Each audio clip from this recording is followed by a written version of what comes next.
Selamun Aleyküm arkadaşlar. Bismillahirrahmanirrahim. Evvela sürçülisan eylersek affola. Arkadaşlar öncelikle ilk dersimizde harflerimizin okunuşlarını öğrenmiştik. Şimdi kısaca bir tekrar edelim inşallah. Öncelikle hemze yalnız başına elif gibi okunsa da vav, ye ve h harflerin üzerinde geldiğinde farklı okunuşlara sahiptir. Bunları ilerleyen derslerimizde göreceğiz inşallah. Elif harfine artık hepimiz aşinayız. Bir de bundan ayrıca üzerinde med bulunan elif, a sesi şeklinde okunur. Kelimenin başında geldiğinde genelde bu şekilde kullanılır. B, P, T. T harfinin bir de bu şekli vardır. Onu da ilerleyen derslerimizde göreceğiz inşallah. Peltekse. Bu harf dilimizi ön dişlerimizin arasına sıkıştırarak okuduğumuz bir şekilde yani F şeklinde telaffuz edilir. Cim, çim, ha, hı, dal, zel. Bu harf de yine peltek şekilde okunan harflerimizdendir. Ra,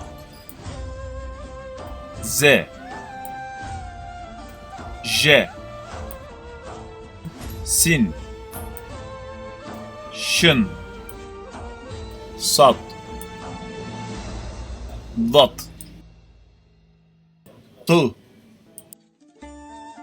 Z, Ayn, Gayn, F, Kaf. Bu harf genel olarak yanlış telaffuz edilmektedir. G harfi ile K harfi arasında bir sestir. Ancak K harfine yakındır.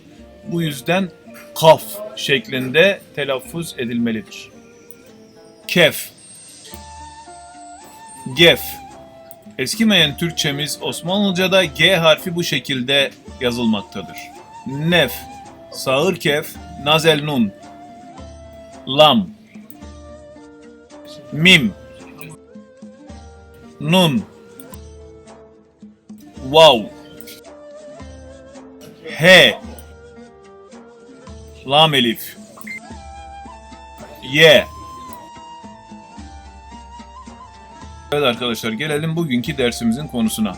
Sülüs ve nesih hatlarında da kullanılan harekeleri tanıyalım inşallah.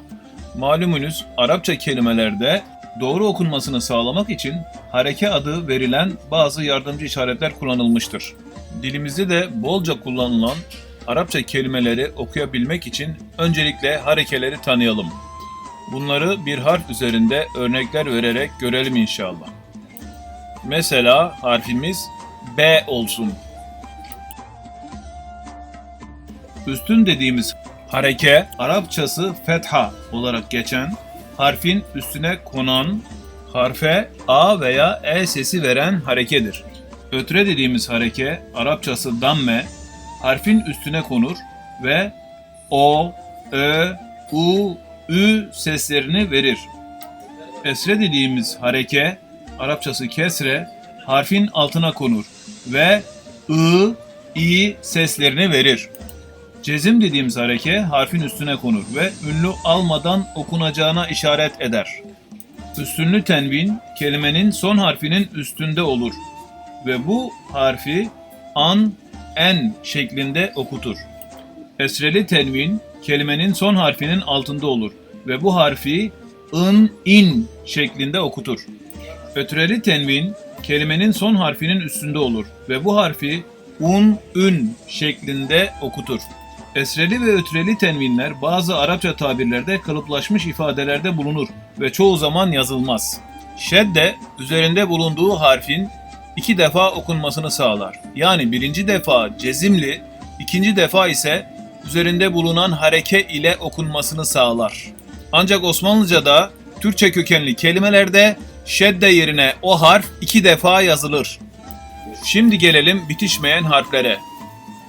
Bu görmüş olduğumuz elif, dal, z, ra, z, j, v. Bu harfler kendisinden sonra gelen harflere bitişmezler.